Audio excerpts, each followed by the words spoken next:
Welcome back to Animal Crossing New Horizons. I'm Dear Darling, and shall we see what's going on our lovely island of Fawnhallow today, where I'll be playing D&D sooner or later, to be perfectly honest. It's another case where I was going to be like, okay, maybe I could do some more prep, that sort of thing, but I was also like, I'm not, again, really sure what's going to happen in this D&D session. Like, I've already prepped the thing which, one of the things which could happen, but the rest of it is sort of just like, I'm going to have to, like, not completely improvise it. Like, the story is there, but it's not like, I'm not going to build out, basically, scenarios for every single possibility, because there's just too many for it to even feasibly be possible. So, here I am. Anyway, hello there, everyone. Right now in Fawnhallow, it's 6:38 PM on Monday, July 15th, 2024. And after today's announcement, we have a campsite. Okay, cool. What are we going to be talking about today? I've almost finished Dimension 20 Fantasy High. I'm on the last episode now, from Apocalypse, I think that's what it's called. Well, that's what it's called, part 2. Just finished part 1. What a fantastic way to end off part 1, by the way. It's really fun watching the D&D Dimension 20 ones. I'm not sure if I mentioned this before, because Critical Role was the one I had before, which felt like, I feel like Critical Role is not the most, it's like, how can I put, like, one of the most standard, I suppose, like the most middle of a path between like heavy RP or heavy mechanical sessions. It's like a very balanced session, and of course, you know, I don't want to say it's a very standard D&D campaign, because obviously the fact when you have like 7 voice actors and actresses, I suppose, all on it, or 8, I suppose, it makes it very elevated above your normal game. But I mean, like, the adherence to the rules, etc, etc. Dimension 20 is much looser, I think, with how it does rules. Like, Rule of Cool sort of like triumphs almost every single time, and it's interesting to see how it comes about and see how things go, you know. I'm not really sitting there being like, oh, I would have ruled it this way, I would have ruled it that way, but it's still fun to watch nonetheless. To see how, you know, taking the structure can also, you still sort of like, you don't have to have such a strict adherence to the structure to necessarily have as much fun with it. Is it something I'm going to completely adopt in my D&D campaigns? No. Because, I mean, like, being able to... Well, I mean, it sort of depends on what sort of D&D campaign people want, and I feel like the standard is the average of what people want from the people who are in my campaign. And plus, a reason that the Dimension 21s works so well with such loosey-goosey rules is because they're all, like, improv comedians, so it very much goes to their benefit to be a little bit lax. But anyway, I'm not here to talk about that, because I talk about D&D enough, I think, in these sort of Animal Crossing videos. Why don't we talk about something random, something just completely like off the wall, which I'm not, you know, I'm just trying to find conversational, like, fuel and fodder. You know what immediately came to mind? Pogo sticks. I don't really know why. But also, like, I swear I've not seen anyone use a pogo stick for, like, the past, I don't know if I've seen a pogo stick in the past decade or something. I'm not to say that they don't exist or anything. I never had one, actually, growing up. And, like, my experience with pogo sticks, like, my experience with actual proper pogo sticks is, one of my friends had one. He was my friend back in primary school, and the only like, this is such like a really random experience that I'm thinking of back in the day, but and I'm trying to piece together where, like, the only time I had the chance, I suppose, to like use the pogo stick was at his birthday party. But I think it was by the time we were in secondary school or something. I don't know, there was some like weird energy at that birthday party, which is weird, because if it's a friend I was thinking of who had a pogo stick, he was like my best friend at the time.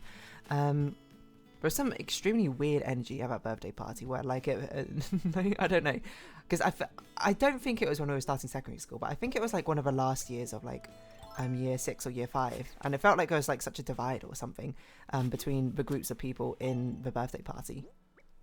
Because but that's what I remember, but I don't really remember the motivation behind it. Like, I remember I was with another friend, and we were like messing around with a pogo stick, and then like the other group were like playing billiards or something on the snooker table. I like, it was like the vaguest of Vegas memories. I'm not really sure I can put it together properly, but, or maybe this is just like a dream. But anyway, I mean, it wasn't even like we were messing around with a pogo stick that much. It was more like there's a pogo stick, and I gave it a try, and I was like, I don't know how to do this, and then I just like stopped.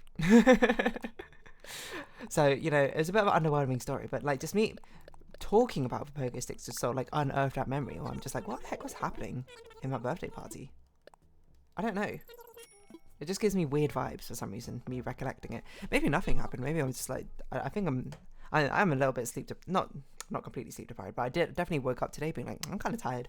So maybe I'm just sort of like, I'm mixing together dreams and reality at this point.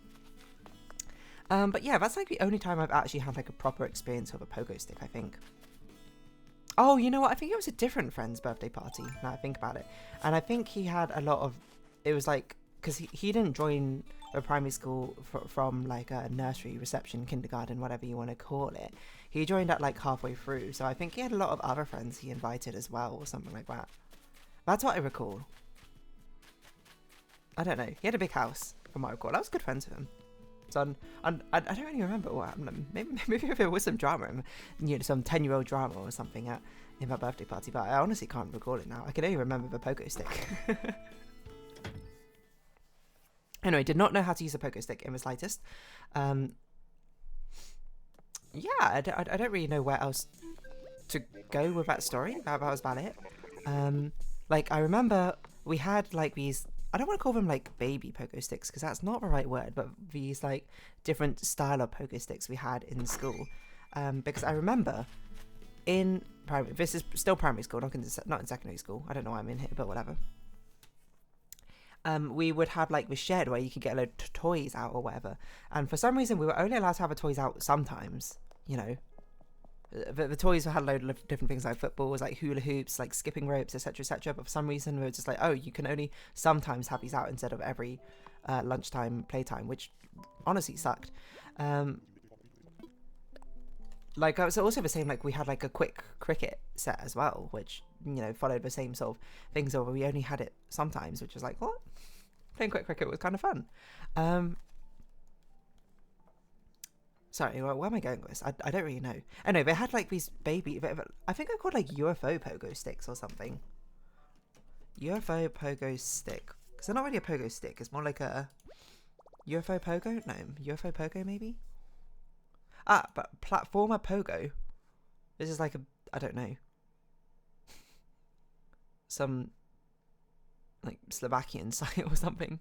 But this is what it is. Hold on. Platform pogo? A balanced jump board, hopper board pogo exercise. That's what they had. It was basically just like a plastic circle, and in the middle there was like a squished up rubber ball or something. And it basically looked like a UFO, or kind of looks like a pacifier, I suppose. Or a dummy, as you might call it. And then you would like squeeze the top part of the ball between like your ankles or something, and then you'd like hop around and jump about on that or something. And that was like royalty when it came to the playground toys, which you could play with back in primary school. Like, everyone wanted to like, just as soon as it's like possible that we were allowed with those playground toys, it was like, it was a rush to get this UFO pogo hopper thing. It was so weird because it wasn't like that fun in retrospect, or I mean, maybe that's me looking with my adult view. I mean it was kind of fun, I guess. It was just like so novel, I suppose, but it was very much like you know, everyone wants to be one playing with this pogo thing, and it would be like, oh, how long, like, what sort of games can you do with it? I'm trying to remember what other sort of toys they had in the thing. I remember at one point, like, there was just like a huge mess of these playground toys all like tied up together. Like, someone took, or not maybe someone, maybe some group of people, because kids are, you know, dumb and impulsive. They took like any toy which had like a rope thing attached to it, and basically tied it in this massive Gordian knot, which I remember our class, like me and some other people, untied it like not 2 years later, as perhaps a bit too long, but like 6 months later or something. That's what I recall. There was no pogo sticks tied up within that, but there were things like stilts tied up within it. There was that thing, I can't remember what they're called, the thing you put around your ankle and you sort of like swing around and you hop over it, the hopper ankle ball thing. You know what I mean? Do you know what I mean? Maybe not. I feel like I actually talked about that before in a different Animal Crossing episode. Anyway, pogo sticks. But my memory with pogo sticks is they're very difficult to, well, jump on. You know, I'd imagine it must be a very similar sort of thing to like juggling, where once you know it, like you've developed a muscle memory. No, maybe more akin to like riding a bike or something, once you have a muscle memory for it, once you know exactly like these micro adjustments you need at every time you sort of like land on a pogo stick to make sure that you stay upright all the time, it must like almost be second nature. You could probably do like very fun things with it, like pogo upstairs, or maybe not do a flip or anything, but like do some tricks. But like it's one of, ow, I just hit my ankle. It's one of those skills where if you don't know how to do it at all, it feels like an impervious wall. Like, you are Frida or Gwen? You're Gwen, okay. Who's Frida? Frida Penguin. Oh, sorry, Frida, not Frida. That's Frida.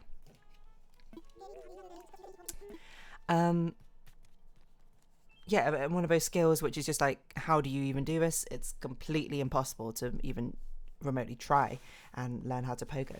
Actually, maybe it's more akin to like riding a unicycle, because it's like that initial wall you had to like overcome to actually get even, not even proficient, but even like at the stage where you can even do any attempts on it is crazy hard, right?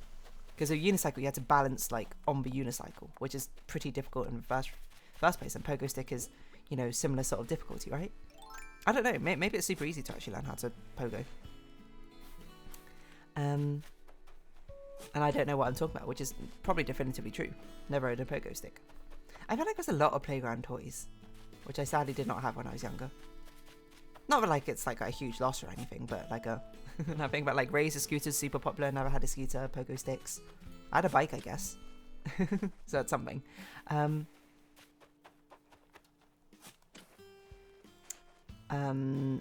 I don't know where I was really going with this, to be honest. I was just thinking about, you know, pogo sticks. You can do some crazy things with pogo sticks. Like I remember watching, I think on Guinness World Record, like back when they had a TV show where I don't even really remember what they do. I think they just basically invite people on who are like, oh, I want to try and beat this world record. They set it up for them and then they try and beat the record. I think one of them was like the highest pogo stick like leap as a world record. I feel like I can remember it, but now I'm remembering it more. I feel like it was actually him riding a bike. It wasn't actually a pogo stick, so maybe that's a false memory. Maybe it was something I read in like the Guinness World Record book. I was like, oh, but the tallest pogo jump or something in history. Is there a pogo stick in Animal Crossing? That's a great question. I don't actually know. Pogo stick Animal Crossing. This could be a great, like, as a vaulting poll. This could be like a great Sporkle quiz. It's like, does this item exist in Animal Crossing or not? Pogo stick, yes or no? I was gonna say yes, but then I was imagining it and I was like, we've done a lot of like playground customizations before. I don't remember ever seeing a pogo stick in any of them. So I was more inclined to say no. Oh, Mealy, you're here. Apparently we've not spoken to our villagers like ever, which is pretty crazy because we've like been logging on and stuff. We just haven't been talking to them. Terrible friend I am. Oh, look at these other pogo sticks. Oh, I think I've seen this one before as well. This was like a half UFO pogo stick where basically the board is just on the bottom part and then you have like the plastic platform on top, but then you have like, not an elastic, but like a rope or something from the plastic thing on the handle, and you're meant to like keep the tension between the platform and the handlebar as you like hop along, and somehow it works. I don't know, it's like collapsible as well. I only vaguely remember this. I wonder if we got that platform pogo thing from when we were doing like a circus training workshop. You might be like, what on earth are you talking about? TLDR, back in primary school, one of the like fun workshop things we had was basically circus training, which is where I learned that I was actually surprisingly good at juggling. Despite the fact like not juggling 3 balls, we were juggling like cloths. Like I somehow I could just juggle 3 cloths, and I was like, I didn't know how I had this ability. I was also pretty decent at balancing a peacock feather on my finger. Which is another one of those tricks. And that now I can balance a lot of like things at the end of my fingers, like any sort of stick things. Not like amazingly well, not enough to probably to go in the circus and be amazed, but enough where it's just like, oh, you give me an umbrella, I could probably do it. I feel like most people could probably do it. Like there's an intuitive sort of feel to it. Anyway, so I don't know. I gotta find myself a pogo stick, like again, and just sort of see if I can do it. Because it's a thing with pogo sticks and unicycles. You just gotta send it, like, as the initial thing. Like, you can't sort of half you can't do any sort of half measures when like jumping onto a pogo stick. You got to like fully commit. Otherwise, if you do like a half measure, you're going to be bouncing at an angle and you're just going to immediately fall over. Same with a unicycle. You just got to sort of like push yourself off, right, and like find that center point.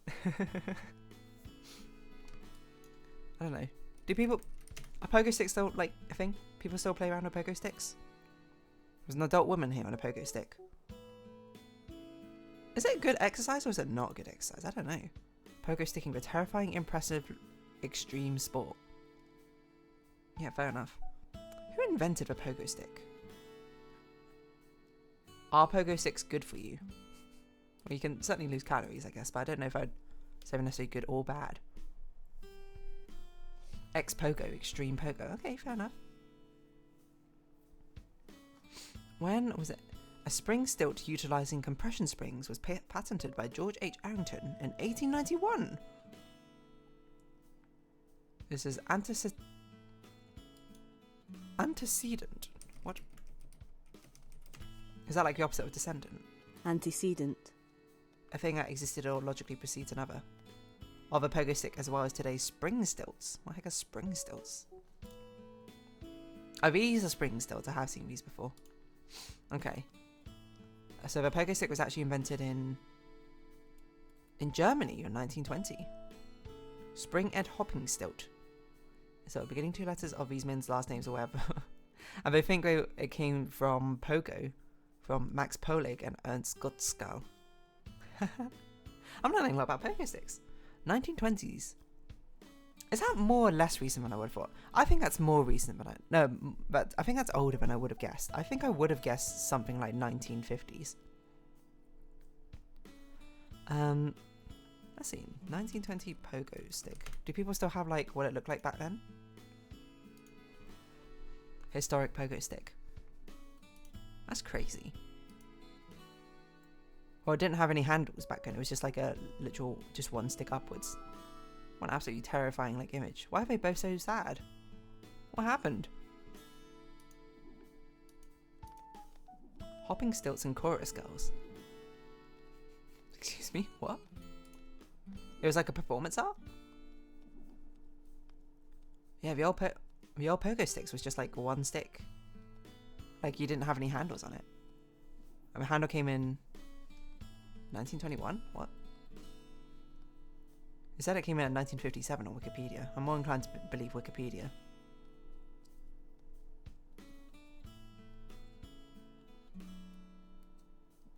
The vertical handle poses something of a risk to the user's chin. Vertigo is a type of pogo stick. I don't know if there are types of pogo sticks. What? Uses air as a spring mechanism for jumping instead of a metal coil spring. Okay. How does that work? Vertigo diagram? How does it use air as a... Like it compresses air? Like really tightly? Air spring. Air piston. Okay, sure, why not? The fly bar? I feel like I've heard of a fly bar before. Fly bar pogo. Is it just like a super... Fly bar, my first pogo hopper. This is just a brick. This isn't even a pogo stick, is it? This kid's not even jumping on it. He's literally just holding it, sitting on the ground.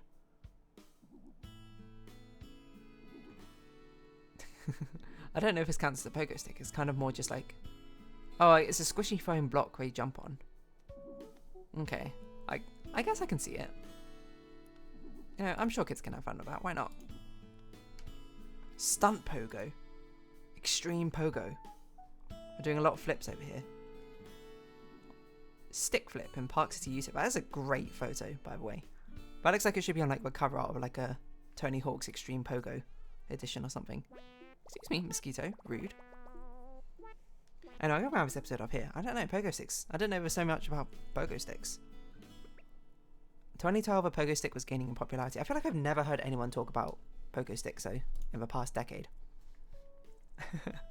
Anyway, if you have been watching, thank you very much. It's been Animal Crossing New Horizons. I've been dear darling, and likes, comments, subscription, shares greatly appreciated. Socials, Discord down below. Hope to see each other again, but for now, it's our farewell. So until next time, bye bye for now.